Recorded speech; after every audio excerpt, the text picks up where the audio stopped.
What's going on, ladies and gentlemen? Thank you so much for tuning in. Thursday morning, a little after 7 o'clock in the morning. Thursday, April 18th, 2024. Heading on our first service call of the day. We have a new customer. They got a steam heating system, and we have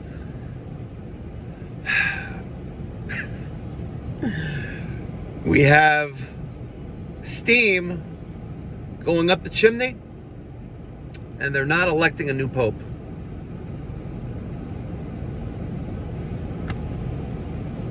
Let's go see what's going on.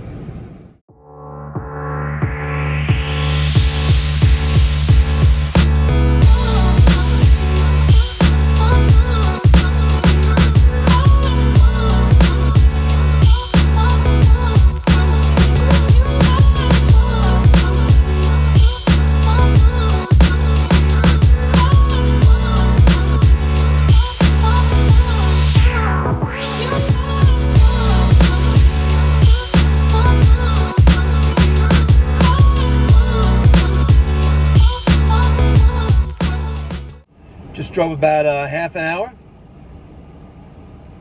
to get to my first service call of the day. Let's check out House Cold Pro and see what we're going to do here.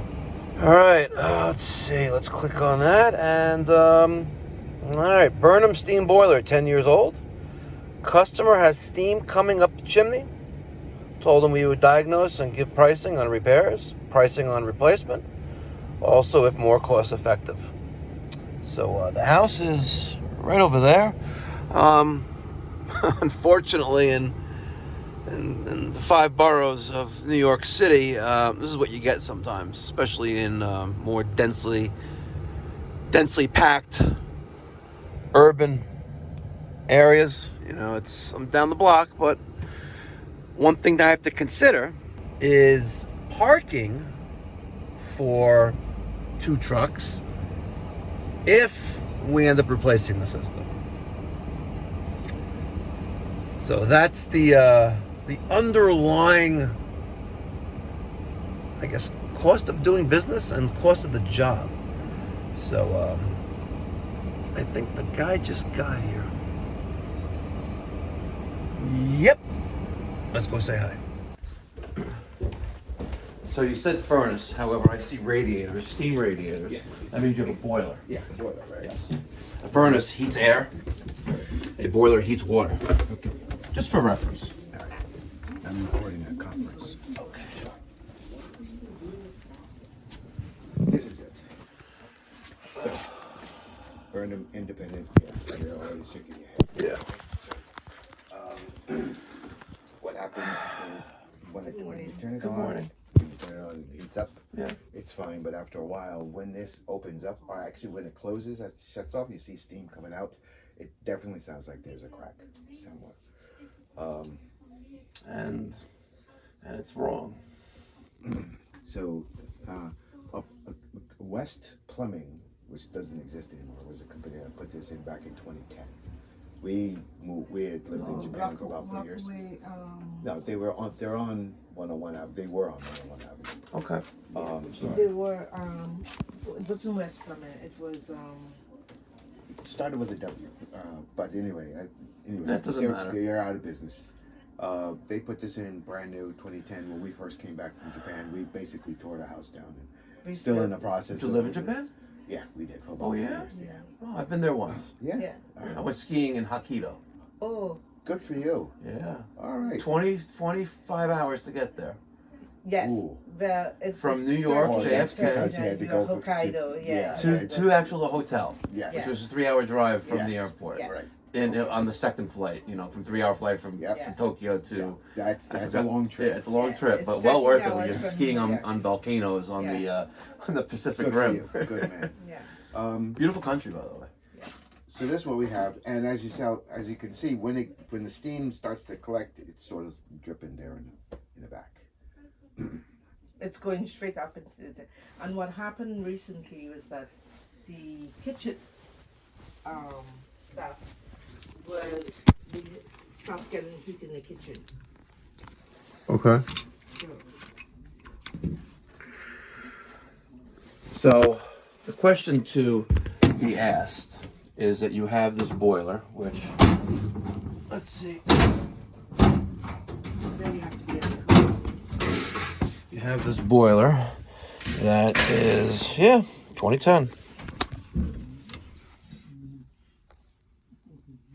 The question is, why did it fail? Yeah. Question. That's the $1 million question. Yeah. Okay. Now we have. How'd you hear? Have we been here before? No. No. How'd you hear about us? Your YouTube videos. Okay. Very good. Doing research. Very and good. then I pop up when you do Steam research. Yeah. Okay. So as you probably already know, there's a reason for the failure, the premature failure. Right. It's a cast iron block, which is hidden under this jacket. Yep. And if it does get fresh oxygenated water, which is what water is, right? Yep. Too frequently, you will slowly cut a hole. Well, not you, but the boiler will cut a hole above the water line. Okay. Yeah. Have you? Yeah. Okay. Yeah. Now the question is, you have an automatic feeder. Yeah. Right? And you hear it do that Yep. probably very frequently. Which Nowadays, yes, it's constant nowadays. multiple times a day. Yeah. If Yeah. multiple times an hour, Yeah. maybe even.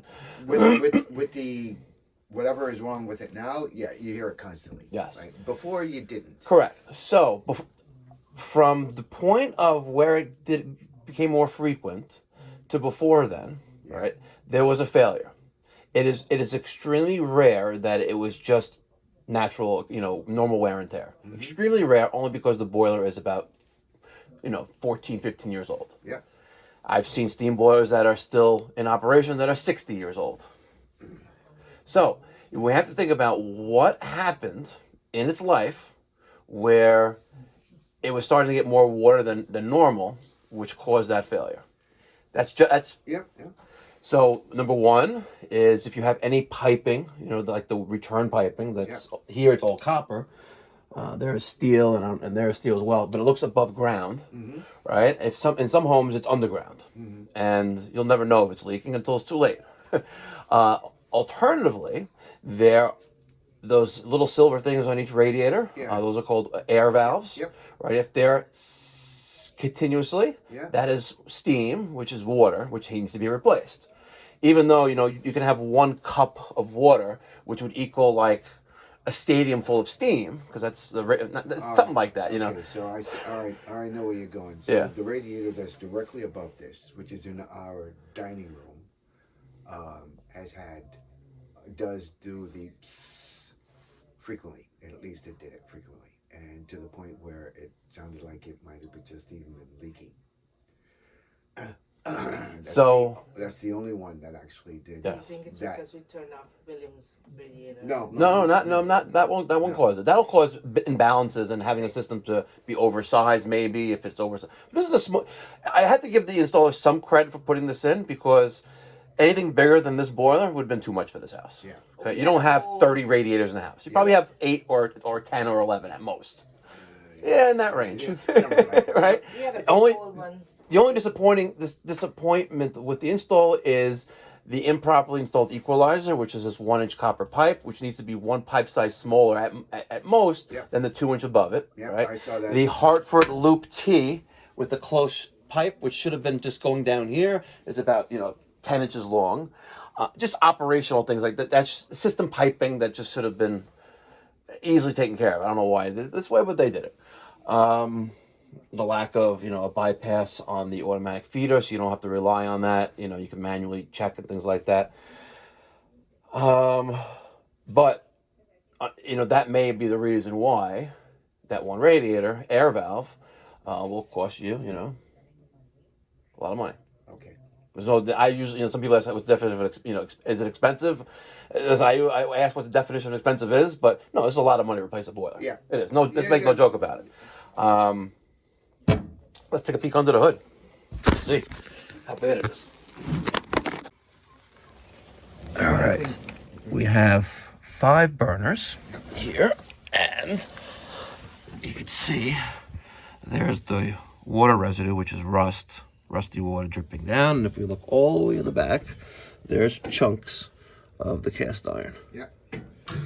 Right there. The top of the burners are okay still so far, but a lot of times you'll see that the water's dripping out and continuously puts out the pilot, and you keep relighting the pilot, you change the thermocouple, you change the gas valve until you realize that the boiler's failed and you need a new boiler. Yeah, right there. It's a very good shot, actually. Look at that, chunks.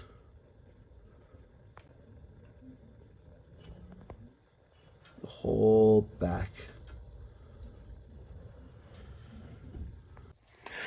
All right, we have 1 inch copper coming out of that 2 by 1 inch cast iron bushing.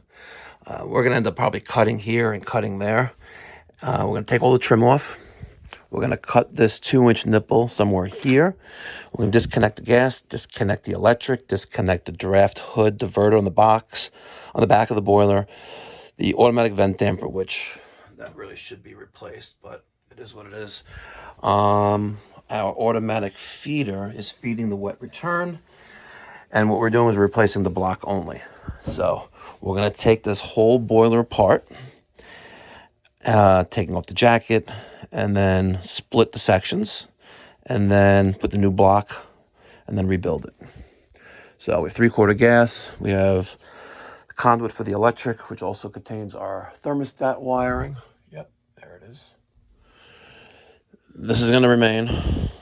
Trim, draft hood, just new block, and according to my supplier, it comes with the new combustion chamber, but not the burners and not the gas train or the gas valve.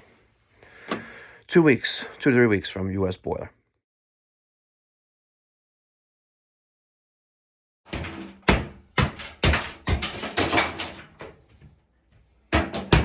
Wow. Very, very nice. So did you go to auction outlet and got everything? Yeah. I told you, right? Yeah, everything. The guy and who did it.